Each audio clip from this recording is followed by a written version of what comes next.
Gadis itu memiliki kekayaan 100 miliar dolar, tetapi ia hidup sederhana. Bahkan pakaiannya hanya bernilai 10 dolar.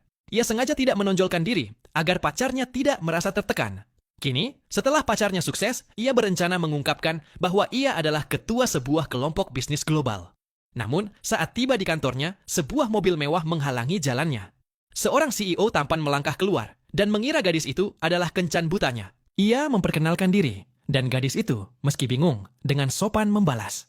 Sebelum ia bisa menjelaskan, CEO itu dengan antusias mengeluarkan buku registrasi rumah tangga dan mencoba mengajaknya ke kantor catatan sipil. Gadis itu buru-buru menjelaskan bahwa ia sudah punya pacar. CEO itu terkejut dan meminta maaf. Tiba-tiba, CEO mendapat telepon dari asistennya. Perusahaan mereka diserang modal asing dan kehilangan lebih dari 10 miliar dalam setengah jam. CEO memerintahkan untuk menjual proyek dengan harga murah, tapi gadis itu menghentikannya. Ia menyarankan untuk tidak panik dan mengungkapkan informasi rahasia dari luar negeri. Dalam 4 menit, sebuah kecelakaan di Timur Tengah akan membuat harga minyak melonjak drastis. CEO ragu. Tim elitnya pun tidak bisa memprediksi hal itu. Saat gadis itu hendak menjelaskan lebih lanjut, ia melihat ibu pacarnya dan menghampirinya. Tapi, ibu pacarnya menampar wajahnya dan menawarkan cek 1 juta dolar agar ia putus dengan putranya, menganggap gadis itu miskin dan tidak pantas karena putranya kini sukses dan akan diakuisisi oleh kelompok besar. Ia tidak tahu bahwa gadis itu adalah ketua kelompok tersebut. Perdebatan mereka menarik perhatian pacarnya. Gadis itu memegang tangan pacarnya, tetapi ia malah mempermalukannya, menyuruhnya mengambil cek dan pergi. Gadis itu tersadar akan sifat asli pacarnya. Bertahun-tahun lalu, ia meninggalkan kuliah di Oxford dan bekerja di luar negeri untuk membiayai pendidikan pacarnya.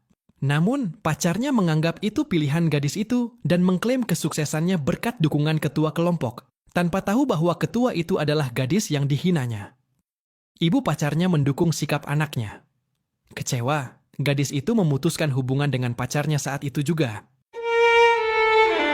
Sementara itu, CEO mendapat kabar bahwa perang di Timur Tengah benar-benar pecah, persis seperti prediksi gadis itu. Menyadari gadis itu bukan orang biasa, CEO mencari dan menemukannya tepat saat perpisahan dengan pacarnya. Ia langsung melamar gadis itu dan mengajaknya ke pesta gala sebagai istrinya, menawarkan kesempatan untuk mempermalukan mantan pacarnya. Gadis itu setuju, dan mereka mendapatkan surat nikah hari itu juga. Di pesta gala, CEO pulang lebih awal untuk urusan bisnis. Mantan pacarnya, yang sedang menyombongkan diri kepada teman-temannya, melihat gadis itu dan mengejeknya, mengatakan ia tidak pantas berada di acara elit itu. Seorang wanita licik yang menyukai mantan pacarnya juga mencoba mengusir gadis itu, tetapi terkejut saat tahu gadis itu datang bersama CEO. Mantan pacarnya mengejek, menganggap gadis itu berhalusinasi karena tidak mungkin mengenal CEO.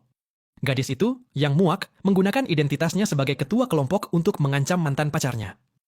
Perdebatan mereka menarik perhatian banyak orang. Mantan pacarnya bersikeras bahwa gadis itu membuat masalah dan memerintahkan keamanan,